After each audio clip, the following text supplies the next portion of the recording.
Banyak sekali manfaat yang kita dapatkan dari persaudaraan ini teman-teman sekalian. Yang pertama, kita merasa selalu terawasi dalam ketaatan. Karena teman kita yang soleh dan soleha ini akan selalu mengawasi kita. Kalau kita selalu bersama-sama, azan saling mengingatkan, ini sudah azan 5 menit lagi ketemu di masjid ini ya.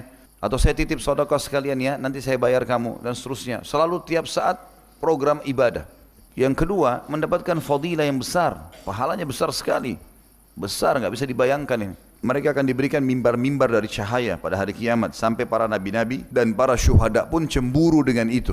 Bayangkan kalau nabi-nabi bisa sampai cemburu. Mimbar siapa nih? Penuh dengan cahaya. Semua orang lihat. Dijawablah oleh para malaikat, itu adalah mimbar yang disiapkan untuk orang yang saling mencintai karena Allah.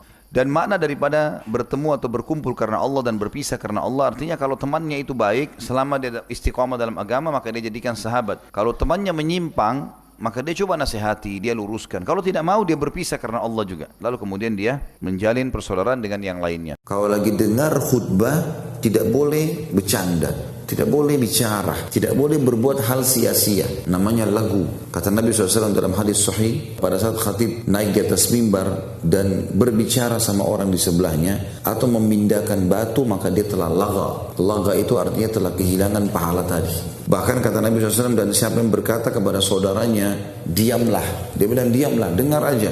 Maka dia juga kena. Makanya nggak usah tegur. Dan lebih baik kalau pengurus masjid sudah mengingatkan jemaah sebelum khatib dari atas mimbar. Maju disuruh isi saf, gitu kan? Dan diingatkan nanti kalau khatib di atas mimbar jangan bicara. Juga tidak boleh tidur, jangan tidur. Ini syaitan yang goda dia.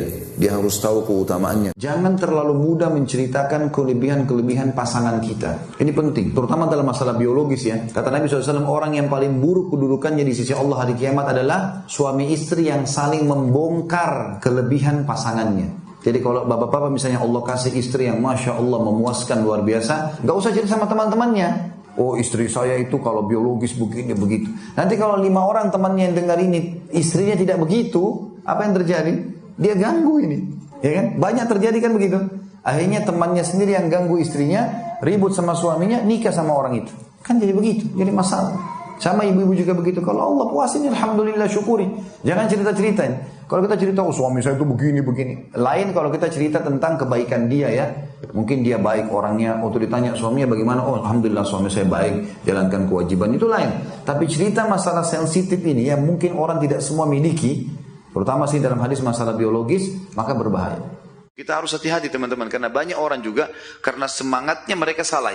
Begitu melihat pemerintah Indonesia misalnya masih ada hukum Islam yang belum diterapkan, togut, perang ini. Harus kita perang, memberontak. Dari mana ini? Ya. Bukankah antum sholat di masjid? Bukankah masjid ditakmir? Bukankah Ramadan diiklankan? Antum bisa puasa? Bukankah antum nikah dengan cara Islam dan cerai dengan cara Islam? Bukankah ada majelis ulama Indonesia? Bukankah haji ada kuota pemerintah? Bagaimana cara antum mau perangi pemerintah dari mana ini?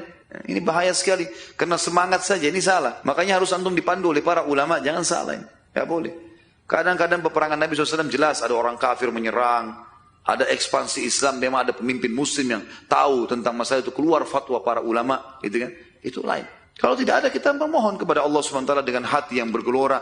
Mudah-mudahan satu waktu Allah tutup hidup kita dengan syahadah. Itu yang kita lakukan. Bagaimana para malaikat bisa hadir di kematian orang-orang beriman, dan itu bukan mustahil terjadi kepada selain saat khusus untuk malaikat hadir ya, mungkin bisa. Dalam sebuah hadis disebutkan Nabi SAW bersabda, malaikat akan memperlihatkan seluruh amal-amal solehnya yang diterima, sehingga dia sangat rindu ingin bertemu dengan Allah, Allah pun rindu bertemu dengannya. Jadi ada malaikat memang hadir. Dan memang salah satu hal yang paling mendasar, yang paling pertama dilihat hal gaib ya, oleh mata seorang manusia, itu pada saat kematian melihat malaikat. Pada saat kematian melihat malaikat.